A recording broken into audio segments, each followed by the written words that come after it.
Ready? All right, if you would turn to 1 Samuel chapter 19. We're continuing on with our series titled Israel Wants a King. And at this point in time, Saul is still the king over Israel.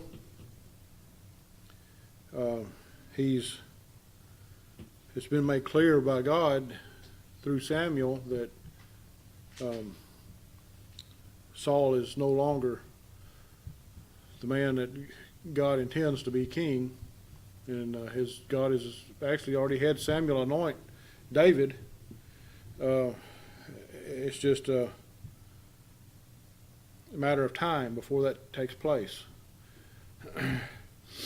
In the meantime, we went through the story of David and Goliath. David killing Goliath in hand-to-hand combat, if you want to call it that. I guess he hit him with a stone from a sling, and then the army of Israel went in and beat up on the army of the Philistines. David's now a famous man in Israel, and Saul is jealous of him. So much so, Saul is ready to kill him. And Saul has even married him to one of his daughters. Not his oldest daughter, remember, it's his younger daughter. We'll see more about her in this chapter later, but tonight. But he's the son-in-law of Saul, son-in-law of the king. And it's a ploy by Saul to bring David in close enough he can kill him.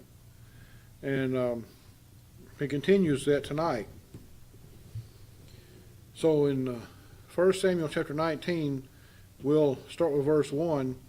And Saul spake to Jonathan, his son, and to all his servants, that they should kill David. Now remember, Jonathan, and we read last time, Jonathan and David are the best of buddies, just like brothers. Now they are brothers, actually, by marriage anyway. But they're very close. And you would think Saul would know that.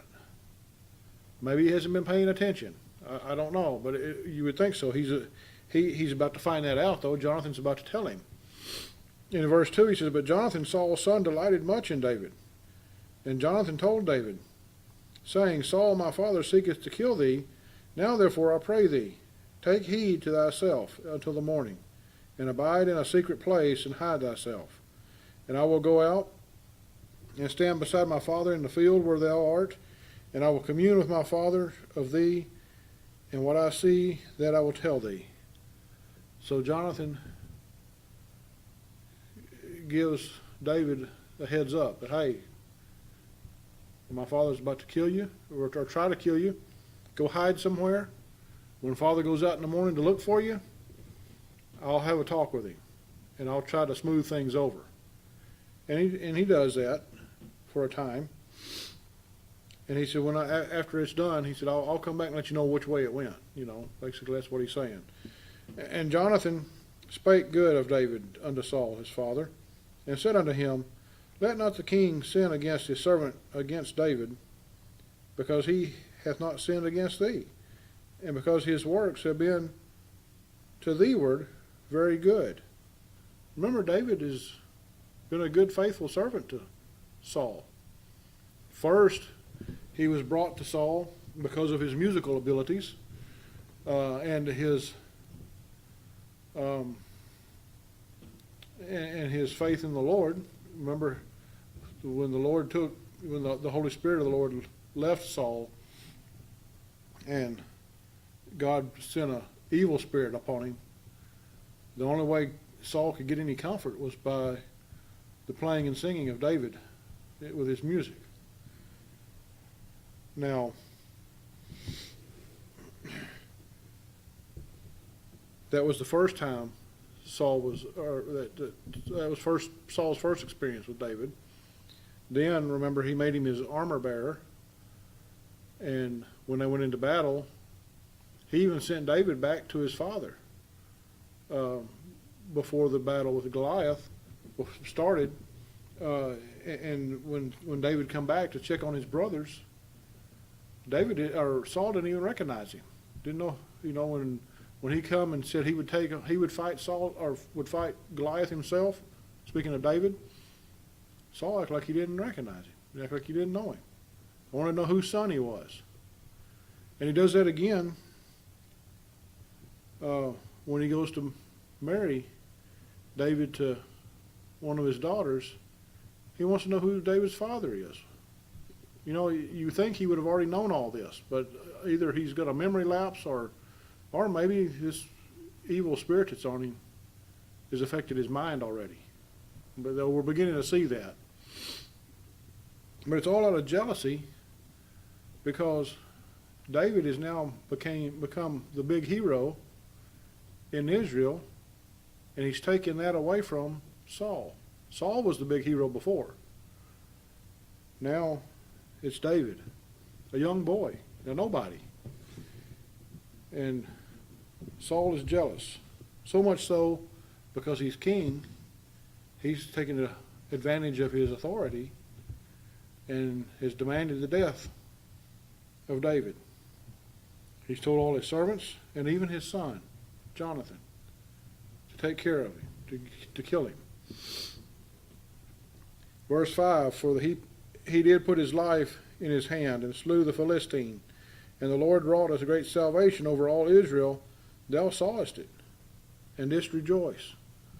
Wherefore then wilt thou sin against innocent blood, to slay David without a cause? He's telling him, remember what David has done for you and for this nation. He saved this nation. And Saul hearkened unto the voice of Jonathan, and Saul sware, as the Lord liveth, he shall not be slain. Well, we're warned about swearing, aren't we? And certainly Saul should know by now. It cost him the kingdom before, when he made an oath, remember? And he forbid the people from eating after fighting a battle. That was kind of the last straw from God, or for God. God took the kingdom away from him then. Now, he's swearing by God again. You better be careful when you make an oath or you swear by the name of the Lord. What happens oftentimes when people do that? They're not able to keep it, are they? Whether it's them intentionally not keeping it, or maybe the Lord puts a stumbling block in front of them and they can't keep it. That's why we should be careful about these things. Anyway, he swears to the Lord that David's not going to be slain. Well, that's true. David's not going to be slain, but Saul is going to try again. And Jonathan called David. No, he didn't call him on his cell phone. He called David, and Jonathan showed him all those things. So Jonathan, you can imagine in their day and time, one of the things that we don't think about is, they didn't have a cell phone. They didn't have, a lot of times they didn't have proper writing materials like we do today, pen and paper. They didn't have a laptop or a computer or something where they could show what was said. Oftentimes they acted it out. And I wondered if that's what he means here, because he says Jonathan showed him all those things. Well, how else would he show him? He acted it out to David. This was the discussion with me and my father, and he acted it out. And Jonathan brought David to Saul, and he was in his presence as in times past, in a loving manner.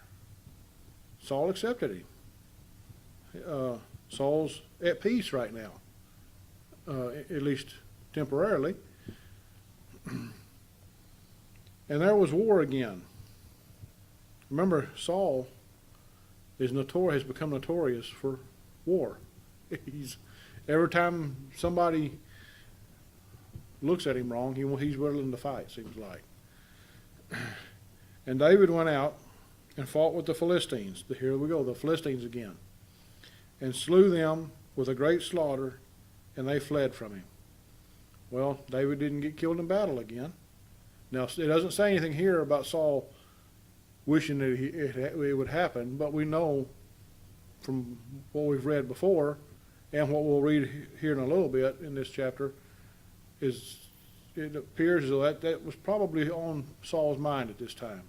He's still hoping that somebody's going to kill David, and if it's in battle, then he's free from it. It's not on his hands.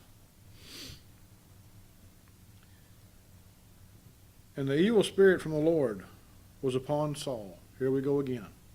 There's that evil spirit. Notice, again, the evil spirit from the Lord. The Lord is the one that sent this evil spirit. And people think that the Lord doesn't do such things. But he does. We wonder sometimes, people that agitate us, sometimes people that just get under our skin sometimes and do us wrong and persecute us even. Could it be that the Lord has sent an evil spirit to them and has caused it? Maybe it's his way of teaching us a lesson in some manner. Maybe it's him trying to, or him causing us to be more faithful. Well, it's very possible. The evil spirit from the Lord was upon Saul, as he sat in his house, with his javelin in hand, and David played with his hand. So, Saul is in his house with his javelin again. We've seen this the last chapter. Remember when he threw it and tried to, in anger at David. David is there with him. It says David played with his hand. In other words, David's playing his music again. And Saul sought to smite David, even to the wall with a javelin.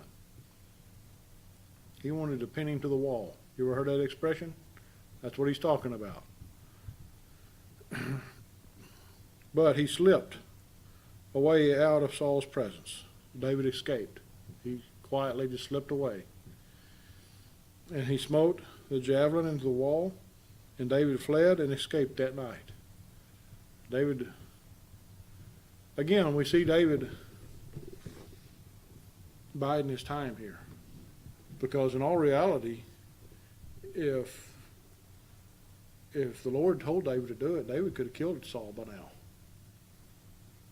Very easily. He's been in Saul's presence multiple times when Saul was being inflicted by this evil spirit. David very easily could have took Saul on and killed him. But that wasn't God's plan. And it's not even mentioned. You know, David never, well, I don't know if it ever crosses his mind or not, but he escapes. He runs away each time. Saul also sent messengers unto David's house to watch him and to slay him in the morning. And Michal, David's wife, told him, saying, If thou save not thy life tonight, tomorrow thou shalt be slain. So remember, his wife, she loves him very much. We saw that when they met and were proposed to be married. It said that she loved him. She loved David. And it appears that he loved her too. And just remember, she's Saul's daughter. No mention, no one in this whole story ever tells David, why don't you just kill Saul and be done with it? Notice that? Nobody does. Not even the Lord. But not his wife, not Jonathan, not Samuel. Why? Because it would be wrong. It would be murder. She tells him to get out, to leave for the night, go somewhere else and hide out. And she helps him. So Michal let David down through a window, and he went and fled and escaped. And Michal took an image and laid it in the bed, and put a pillow of goat's hair for his bolster, and covered it with a cloth. So in other words, she made a dummy and put it in the bed under the covers. See that in the movies all the time, don't you? They'll put somebody wants to escape from somebody, whether it's jail or whatever, the bad guys or whatever, they take some pillows and put them under the covers, and sometimes a wig or something at the top for a hair. Well, that's what she does. She makes it look like David is in bed. And when Saul sent messengers to take David, she said he's sick. Now, she lied. He's not sick, but she's protecting her husband. Was it the right thing to do? I don't know. It doesn't tell us here. We're told not to lie, but not only is she protecting her husband, but she's protecting the future king of Israel. Now, whether she knows that or not, it doesn't appear so. I don't have no idea. But her father, the king, has sent his messengers to take David. So she knows something's up, whether David had told her or not. Now she knows for sure her father means wicked, means evil for David. And Saul sent the messengers again to see David, saying, "Bring him up to me in the bed, that I may slay him." So Saul wants the messengers just to pick his bed up and bring him here. I don't care if he's sick. Bring him here. I want to kill him. And when the messengers were come in, behold, there was an image in the bed with a pillow of goat's hair for his bolster. And Saul said unto Michal, "Why hast thou deceived me so, and sent away mine enemy, that he is escaped?" And Michal answered Saul, "He said unto me, Let me go. Why should I kill thee?" Well, what did Saul expect?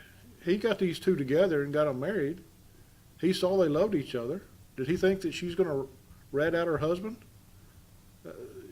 He's not thinking clearly here anymore because of this evil spirit that's on him. So David fled and escaped and came to Samuel in Ramah. Now, the one man that probably in the nation that Saul would have had the most respect for is Samuel. David knows this. And so he goes to Samuel. Samuel is the prophet of God, remember. He's, in a way, it looks like he's the head, I don't know if it's a proper term or not, but he's the head prophet of the nation at this time. Before he got old, he was the chief of the nation, basically. He was the man who was the head over all the judges. Now he's just over the religious matters of the country. So David fled and escaped to Samuel to Ramah, and told him all that Saul had done to him. And he and Samuel went and dwelt at Naioth. Now, if I'm understanding this right, Ramah was a hilltop. Remember in the Old Testament they had, before the temple, they had high places in different places around Israel where they would go and worship. Well, Ramah appears would have been one of those places, and at this point in time, it's the place where Samuel hung out. That's where he stayed. Naioth, if I'm understanding right, was, some say it was a little village there. Some say it was a school for prophets. It was a place where Samuel was the schoolmaster, if you will, the head instructor there for all the other prophets that were coming up. But it's close to Ramah, and some say it may have even been not on the top because that was the worship place, but the school or the whatever it would have been there close by. And Saul sent messengers And it was told Saul, saying, Behold, David is at Naioth in Ramah. And Saul sent messengers to take David. And when they saw the company of the prophets prophesying, and Samuel standing as appointed over them, the Spirit of God was upon the messengers of Saul, and they also prophesied. Now,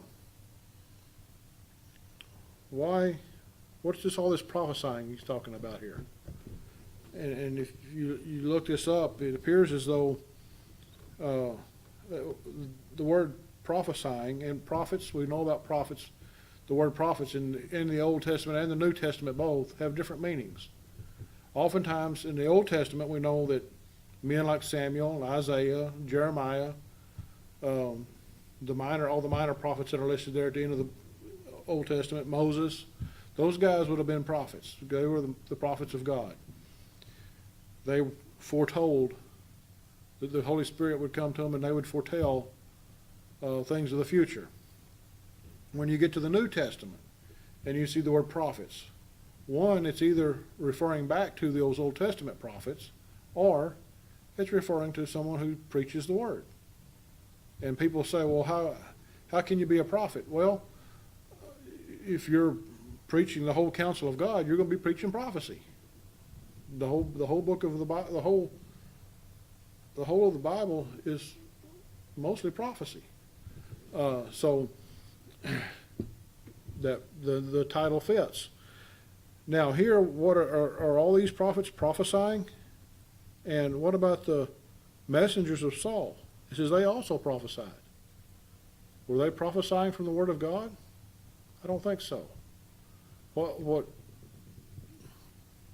I'm understanding on this is this prophesying here is another meaning of the word, which means they were singing hymns. Is the singing of hymns prophecy? It can be, can it? And why else would the messengers of Saul join in with the prophets? Well, the messengers of Saul would have grown up in the Jewish religion, would they not? In the religion of Israel, the Hebrew religion.